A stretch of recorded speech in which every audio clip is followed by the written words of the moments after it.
All right, I'm doing this video for like the third time.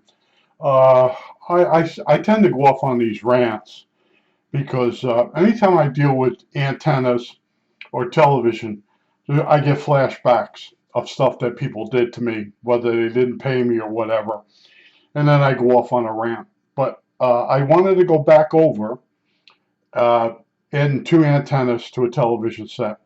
Now, the antennas should be 75 ohm, the screw-on connector, like this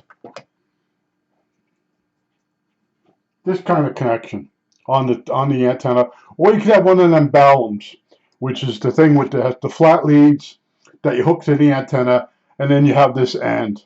All right, so the first trick is both wires need to be the same length from the combiner box, or you can also use one of these splitter in reverse.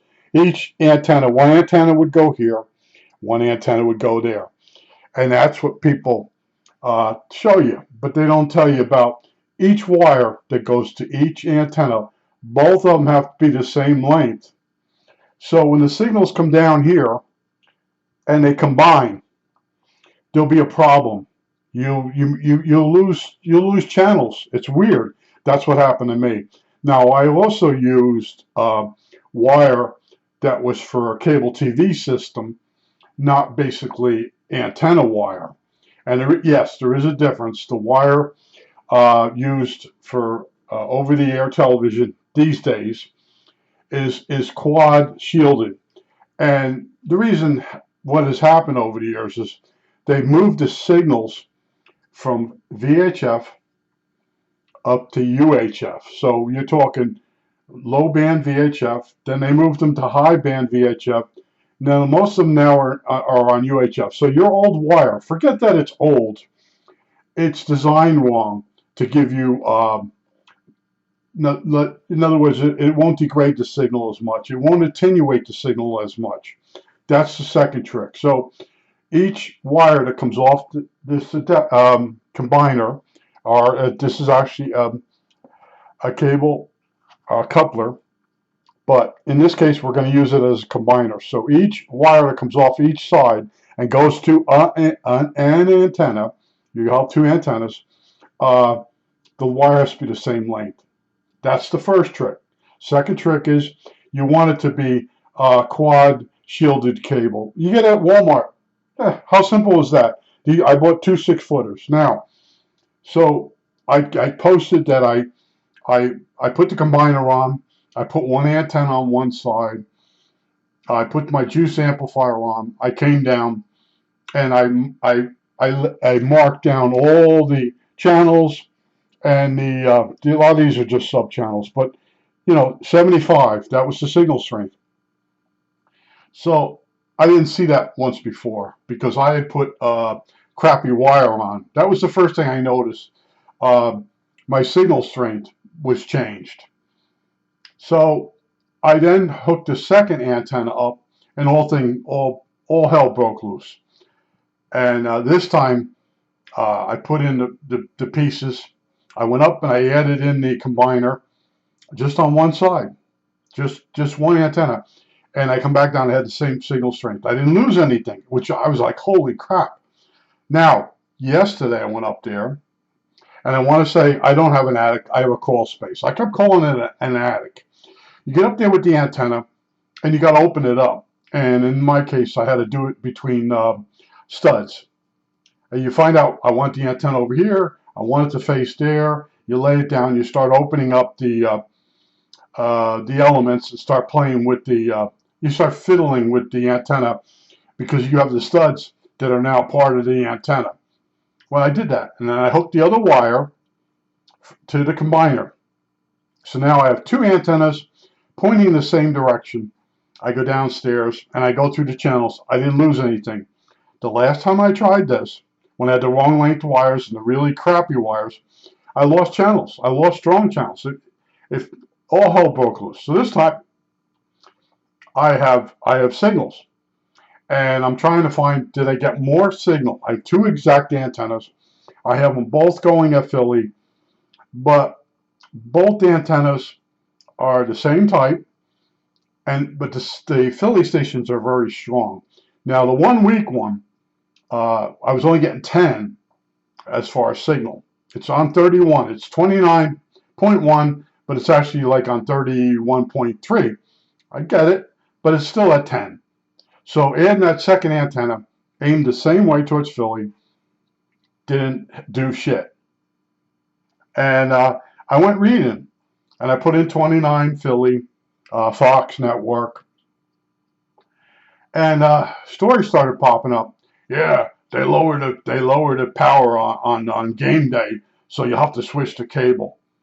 And I'm like, these people actually believe it. There's actually a group of people that claim that the signal is reduced on Sunday for the football game, and if you call up and complain, they tell you to switch to cable. So that I bumped in that. So now I know I'm dealing with 29.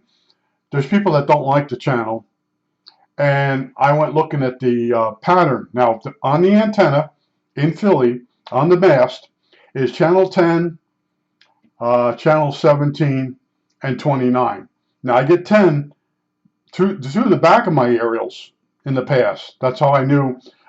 That's what made me turn the antenna around. I was getting 10 and 17 from Philly through the back of my other aerial, but I never got 29. Well, and when you read the power, 29 of the three on the tower has more power, but it has an infinity-shaped pattern, a coverage area pattern, and I'm in the null, and that's what I think some of the other people are. They're in Philly, but they're in the null area, and they don't get the reception they should get. Now, 29 changes frequency over the years. It's a whole thing. You can sit there, and that's the channel I was trying to get because it's got sub channels off it. Now, after doing the thing, realizing that it's still working correctly, I gained nothing by having two antennas on, but I didn't lose anything. And then the last time I couldn't go this far. And every thing you do in life, project, has tricks to it. And you may read about the tricks before you encounter them, or someone else will tell you. But a lot of times in life, when you're working on a project, nobody around you knows what the hell is going on. They're waiting for you to succeed so you can do it for them. That's what happened with me with the antenna decoders. Oh, you'll never figure that out. Then when you figure it out, they want one. So anyway, I was going to do it today, but I'm going to take the antenna and I'm going to aim it at Harrisburg to get Fox. Now, I always like to watch 2.5 Men, which is on Fox. There's some other ones, The Simpsons, and I always had that channel when I first moved here. And then when I switched to Philly, I turned my antenna around. I got other channels, but I lost Fox. And some of the shows do make me laugh. 2.5 Men is a classic, okay? The other thing, too, is I lost Two Broke Girls. That was on television. I used to watch that. That went off. What was the other one I lost? The Big Bang went off. And then I watched Young Sheldon. Now that's off. So, as you get older, there's less things you enjoy. And if you read the comments section, you'll see that us older people tend to dwell on watching something older. And in my case, I have different type of shows that I might put it on for a few minutes, and then I've had enough and I shut it off.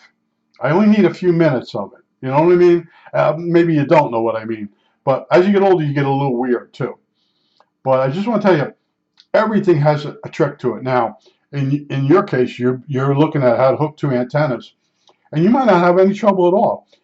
With any wire, whatever you do wrong, they could be the wrong lengths. But if you have strong enough stations, and you're between two different cities, you get stations. You may be happy with it. You may say, well, I don't get that one station. I'll let that go. But if you do it correctly, you'll get more stations. And I'm realizing that there is a big over-the-air community, and people have had enough. And a lot of people stream. You can stream through your phone, certain phones, and then I guess plug them into the television set somehow. I don't want to go that route. I want an old-fashioned television set and a remote control in my hand, and I can dance around on the channels and find something I might want to watch. You know, when you do that on the computer, you end up looking at something else, and you get distracted, and then you get aggravated because the TV, you might, I saw that episode that stunk, and you move on. But when you're on your computer, uh, it's a time bandit, and you go on there to be entertained, and you can't find what you want, and you end up doing something else. And where a television set, uh, in your mind, if that's what you do at the end of the day, that's that's part of getting ready to go to sleep. And the stations, you know at a certain time what's on. I do watch The King of Queens. I really don't like that show. I watched it when it first came on, but to me, none of the episodes are really good. Like Everybody Loves Raymond, the one dramatic one over the jar, the coins, the woman's fat. You took my fat out of the jar and threw it away, so you could put your coin, your money for your tolls in the jar. And then the old man saying, I had to go to work every day, and if I'm going to put my coins in that jar's mine. I paid for that. It's a really good episode. It's different. It's funny and it's dramatic. And there's a whole bunch of Everybody Loves Raymond where he had to hire cousin Jeffrey. It's really funny, and a lot of it's really true. And then, of course, Seinfeld. Uh, they create they create they actually create a situation that's bullshit, impossible, but then they create a bunch of jokes around it. So they create their own reality and then jokes around the reality they created, which is very inventive. It's funny, only to certain people. The people out here, they don't like Seinfeld. They just go, "Ugh, Seinfeld," they go crazy. But they do. Some of them do watch Friends, and I have favorite shows. And like I said, when I first got here, I had this giant antenna. I'm looking at it, and it's like, I don't know if it's $100, maybe 85 to $100, whatever it was. And I get it. It's this big box. I take it up in the attic, which is not an attic, it's a crawl space. And I start opening it up. And as I'm opening, I realize I better get it in position because I can't turn it. It's going to be in there. And I basically laid it on the floor of the crawl space. And then I had my wire that I ran up there. And I hooked it up. And I came down. I got all the channels. Everything was fine. And then I started losing channels. And they were repacking. They were trying. They were testing. And then I finally started reading up on it, realizing how much I was screwed. And I stuck my wine guard up there. It's the one it goes on top of a camper. It's got a flying wing. It's got a round, like a spaceship in the middle, a square spaceship with the wings sticking out. And then you can buy an adapter that goes on the end that increases the range for the UHF. And I used that, but that wasn't that good. So I ended up buying my first wine guard. It was made for the repack, and no amplifier. Now later on, I added the juice amplifier, and that's just so you can get the signal to come down through a longer wire. Let's just say when you stick the juice amplifier on, or any amplifier on after the combiner, it really doesn't amplify the signal so you can use it. It amplifies the signals so that they don't degrade when they're going down the wire. All right, so you figure I'll put an amplifier on there and it'll bring in more signals. Not necessarily. Now, an amplifier on the antenna itself picks the signal strength up before it goes into any kind of not resistance, impedance or signal loss wire. All right, so you have to get all this stuff in your head, and I'm hoping that this video helped you realize that the two tricks is make sure you buy modern wire.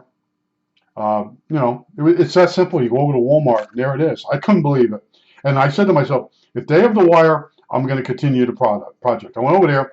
The guy picked this one up off the counter or on the hooks, and I'm going, you don't have any more? And he goes, no, it doesn't look like it. And we're bullshitting. And I looked down, and the one we picked up, or he picked up, it was in the wrong spot.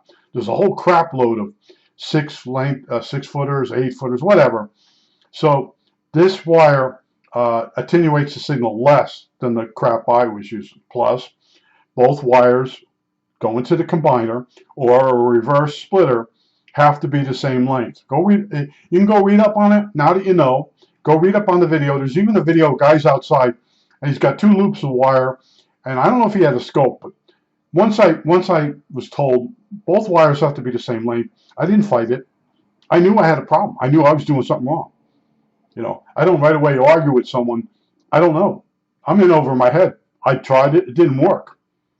And that's because a lot of information, people are just repeating stuff. They're regurgitating. They're, I'm a parent. It doesn't matter if the wire's in the wrong length. Okay? So in other words, you can hit some really bad videos where the person's just, they're making content. I'm trying to tell you what I ran into and the fix. And in your mind, you know, use good wire. You know, make sure it's made for over-the-air television, and it costs just a couple bucks more. It's not like it's $20 more.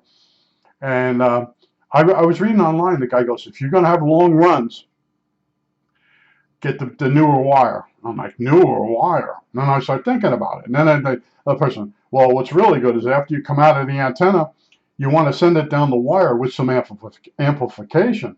So I'm like, okay. So I went looking. And at the time, the Juice amplifier was considered one of the better ones. Oh, I had 3 of those. All 3 burnt out. Yeah, I had to ignore that guy. Everybody else was saying the Juice was good. The Winegard's lasted 3 months. And my Juice is up there. It's got to be 5 years now. And you know, I moved my antennas around, and you know, because they're going to change the fall schedules on the channels. So you can get your channels all working perfectly, and every night you're sitting there and you're happy as a pig in shit, as I used to say. And all of a sudden, you know, MeTV takes something off. What did they take off? Oh, they had Monk on there, and people, that shouldn't be on MeTV. That's a newer channel, a newer program. Get Monk off. Bring back. What they wanted Andy Griffith back. Oh, I hate Andy Griffith. Oh, Aunt Bee, oh, I hate her. I hate her. She was really rotten in real life, too. But they give her a certain amount of screen time every episode, and it's not mind-numbing nonsense. I mean, the show itself is supposed to be funny, but her stuff, the episode where she bought the freezer, and they had to keep it outside, and she's going to save on the food, and then the thing has to keep being serviced. That was the only one that was sort of funny with her in it. You know, other times they had to work around Aunt B. Oh, the pickles. Read up on the pickle episode of Ron Howard having to eat the pickles or something. He said he hates pickles or whatever. There's a lot that went on with her. She's a little strange. Everybody's a little strange, but she's even more. She's dead now, but she's even more strange. But in other words, there's certain programs that I like, and other people get that Monk off. I don't like Monk. Now, Monk I have as a box set, and as soon as I see the first beginning of it, I know which one it is. That's the sad part. Now, I always tell you about Northern Exposure. My mailman, he's a motorcycle driver and everything. I said, him and his wife, they did download it a few times, and he said it really wasn't his thing. Northern Exposure, I would say, for a cult classic, it's different than anything you ever saw. You're in a small town of Sicily. The doctor got his medical paid for by the state, by the government or the state or whatever. And then the thing is, after he's a doctor, he has to go serve for 3 years or whatever somewhere. So he thought he was going to Sicily, Italy. He ended up in Sicily, Alaska. You know, it's a fish out of water story. And he's a Jewish doctor. And people don't get the humor. See, I went to a school that next to the grammar school was a big rental area. And Jewish people tended to rent rather than own when I was younger. And so I went to school with them. They had off days, we didn't have off, and but my teachers were also Jewish, so you learn their sense of humor, and they're very serious about subjects and stuff, and that's why you could see. I think you can sense when I get really mad at somebody doing something stupid. That's because that they put that in me. In other words, you got to be serious all the time, and I have to fight that. I have to fight that. I'm always it's anal retentive. That's what they did to me. But in other words, you grow up as a little kid and you're a fresh slate, and then you're around people that put their derisions. Is that the Pink Floyd? They put their derisions in your head, and you basically really you start not you all of a sudden you're not enjoying things as much as you used to because you're worrying too much. But that's why I do these videos. Now, if you want to know the full story, I'll rant a little bit more. I did a text called TWOHD.text, and it was about 2 hard drives. And it might be on Night Owl CDs for bulletin board systems. And it's a text file, and it explains, it starts out as saying, anytime someone tells you something simple, be aware, be prepared, whatever it is. In other words, I wanted to add a second hard drive to my AT computer, and it just didn't work. And the experts I talked to, oh, you just plug it in there, blah, blah, blah. No, there's more to it than that. The biggest trick was you formatted the hard drive, the second hard drive, but you didn't put the system files on it. So you put it in the second slot, and then the computer powers up, boots up, and it loads DOS. Back in those, they loaded DOS. But then when you put in D / dot dot whatever it was, you hit it. There's the D drive. You could put directories and everything on it. But if you format the hard drive and put the system files on it on certain motherboards, it'll boot up and it'll keep going bouncing back and forth. It doesn't know which drive to boot off of. Now the big mouths had the better motherboard, and in the PROM or not EEPROM in the BIOS. In the BIOS, they had settings that were already set to boot off C. And you could go in and change it to boot off D. All right?